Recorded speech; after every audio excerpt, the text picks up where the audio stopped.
இந்த மாதிரி தேங்காய் சட்னி பண்ணி பாருங்கள், எக்ஸ்ட்ரா 2 தோசை சாப்பிடுவீங்க. Trust me. எப்படி பண்ணுறதுன்னு பார்க்கலாமா? ஒரு மிக்ஸி ஜாரில் ஒரு கைப்பிடி அளவு தேங்காய் எடுத்துக்கலாம். நீங்கள் துருவின தேங்காய் கூட ஆட் பண்ணிக்கலாம். நான் இப்போ கட் பண்ண தேங்காய் ஆட் பண்ணியிருக்கேன்.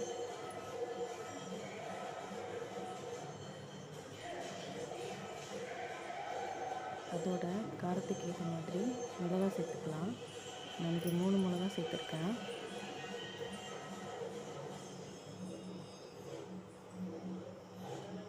இதோட 2 பல்லு பூண்டு ஆட் பண்ணிக்கலாம்.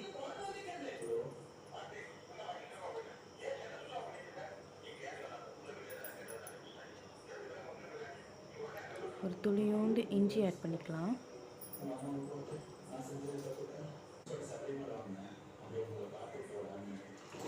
நான் ஒரு 1.5 கப் அளவு உடைக்காத பொட்டுக்கடலை சேர்த்துருக்கேன்.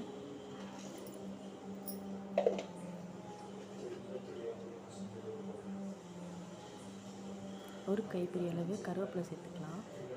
கருவேப்பிலையே பிடிக்காதுன்னு சொல்கிறவங்க இந்த மாதிரி சேர்த்து கொடுங்க, நல்லா சாப்பிடுவாங்க.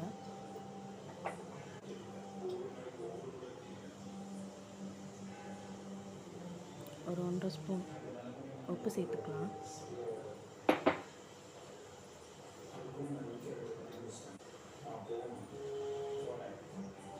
இப்போ இது எல்லாத்தையும் சேர்த்து கொஞ்சமாக தண்ணி விட்டு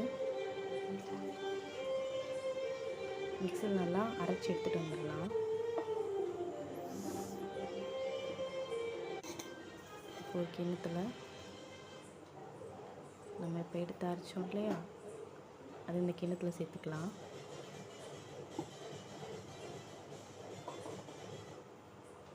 பார்க்கவே அவ்வளோ நல்லாயிருக்கும். இதோடு சேர்த்து தண்ணியை சேர்த்துக்கலாம்.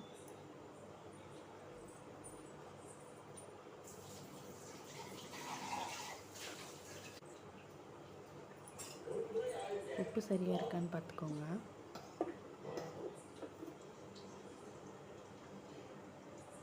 எனக்கு உப்பு சரியாக இருக்குது. இப்போ ஒரு அடுப்பில்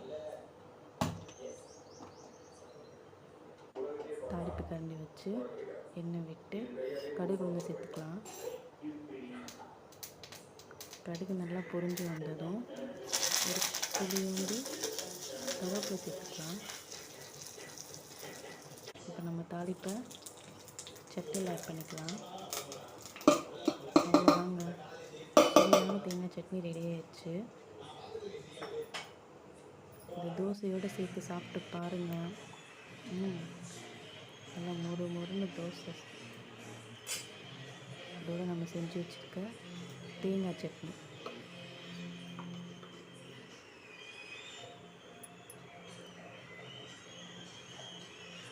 தேங்காய் சட்னியோட நாட்டு சக்கரை சூப்பர் காம்பினேஷனுங்க.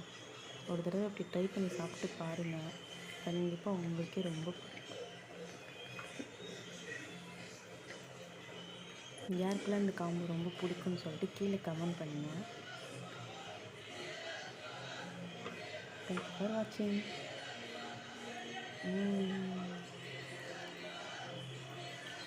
சூப்பர் டேஸ்ட்டுங்க.